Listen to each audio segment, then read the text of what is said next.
understand about post-streptococcal glomerulonephritis. So, what is post-streptococcal glomerulonephritis? As the name suggests, it occurs after streptococcal infection. So after around 1 to 4 weeks of streptococcal infection, whether it is in pharynx, whether it is after a sore throat or after a skin infection, there is a nephritic symptoms which are happening. Okay, so either children or adults can be affected. Most commonly the children are affected which are in the age of 6 to 10 years of age, and they present with a nephritic presentation. Now what is a nephritic presentation? With that means patient are presenting with nephritic syndrome that includes hematuria, then moderate proteinuria, then you have oliguria, okay, edema. So these are all features of a nephritic presentation, and the good thing is around 95% of such children, they recover. Okay, also it can occur in adults, but in adults the recovery rate is less. Okay, now going to the, we will discuss about the pathogenesis, we will go to the morphology and the clinical course in such patients. Now, etiology, as we already discussed, it occurs after streptococcal infection. Now, depending upon the it is occurs in group A, beta hemolytic streptococci. So as you should be knowing that streptococci are alpha hemolytic, beta hemolytic, and it occurs in beta hemolytic streptococci after infection of beta hemolytic streptococci. Now, some of the strains are nephrogenic, such as 12, 4, and 1. So, these strains, depending upon the M protein virulence, they can cause nephritic symptoms also. Now, how is the streptococci nephrogenic? It is not directly nephrogenic. That means it does not directly injures the glomeruli. It is immune mediated injury. Okay, the hypersensitivity reaction, if we put it into hypersensitivity reaction, it is type 3 hypersensitivity reaction, that is immune complex mediated injuries going on. So the injury can be firstly by immune complex mediated and secondly by complement system activation.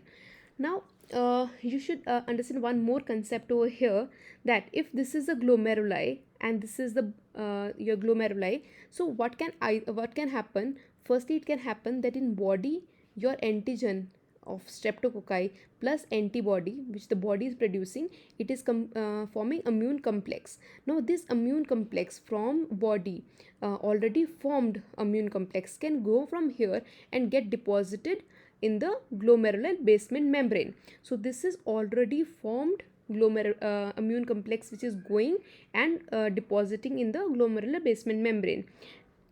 Then second is planted. What happens is, if this is glomerular tuft, what happens is the streptococcal antigen only goes and gets deposited over here in the glomerular basement membrane. Then antibodies are formed in the body and then they get attached to the planted antigen. So these are two theories which are said that it can either work by planted method or already formed immune complexes which are going and depositing in the glomerular basement membrane. Also a complement system activation is there which is leading to the injury in the glomeruli. Now the glomerular injury, one thing is that the glomeruli is not specific for this. It is just because the glomeruli is responsible for the filtration. Okay, the filtration, the plasma is going into the glomeruli. So therefore it is leading to immune complex deposition in the glomeruli. There is no immunological specificity of the glomeruli for these complexes as such.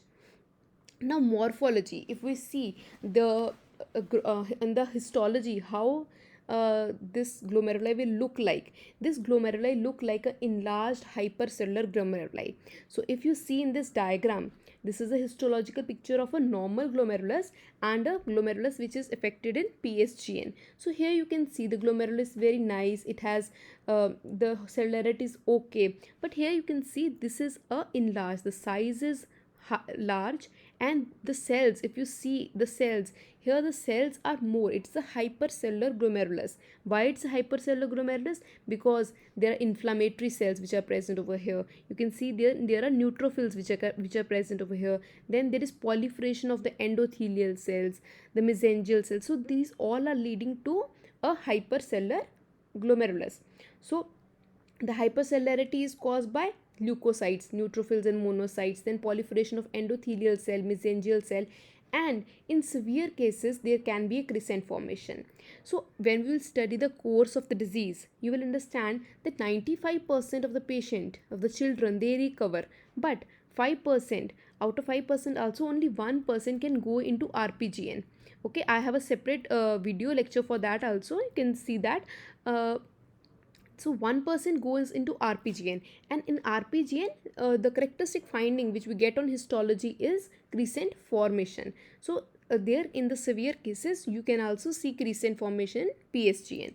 So we discussed about the picture, and also other findings histologically which you can see is the endothelial cell is also proliferating, but there can be swelling of it. There can be inflammatory cells which are present in the capillary lumina itself, and tubules can contain red blood cell.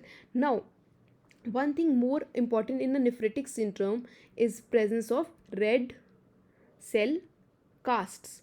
Okay, so what happens is when there is hematuria, okay, hematuria in the renal origin case, okay, then the tubules they contain RBCs. Okay, and along with in the tubule there is some proteins which are getting shed off in the urine. So these RBCs get trapped in that proteins, and they lead to formation of red cell casts. So a red cell cast shows that hematuria is of a renal origin. So this is a it will be, cast is always a tubular structure, and in red cell cast the content will be red cell plus tam phosphor protein. So these are also present. So the red cell cast is a sign of a nephritic syndrome. Now going to immunofluorescence and electron microscopy, as this is deposition of immune complexes in the glomeruli. So what will happen in the glomeruli? The immune complexes can be deposited like here, it can be deposited here. It's a random deposition. Okay, so what will how the immunofluorescence will stain this part. So it is a lumpy bumpy deposit. Okay, like along lumpy bumpy road, like that only lumpy bumpy deposits, or a granular deposits of IgG, IgM, C3. So these are seen. Okay, and these are seen along the glomerular basement membrane because here they are deposited. The deposition of the complex is mostly subepithelial along the glomerular basement membrane. Now on electron microscopy, similarly you will see electron dense deposits which will have appearance of humps, because these humps are actually the antigen antibody complexes itself. So to summarize the morphology, you can see this is the normal glomerulus. You can see over here the enlarged hypercellular glomerulus. Then on electron microscopy you can see various electron dense deposits are present, and here in the immunofluorescence you can see random granular deposits. Now going to the clinical course. So clinical course, the patient, how it will present, the classical picture of a person will be a young child which is presenting with a sudden onset, abrupt onset. It's acute disease. So a patient will present with malaise, fever, nausea, oliguria, hematuria. Hematuria leads to either it gives the appearance of cola colored urine. Okay, then it is after mostly a history of a skin infection or a sore throat because of streptococcal infection. So patient can also have red cell casts, as we discussed, mild proteinuria, then edema, then mild to moderate hypertension. So these are all a picture of a nephritic syndrome. Okay, it has a nephritic syndrome picture. Okay, this was in a child, but in adults the onset is little bit more atypical. That means patient will mostly present with hypertension and edema. Okay,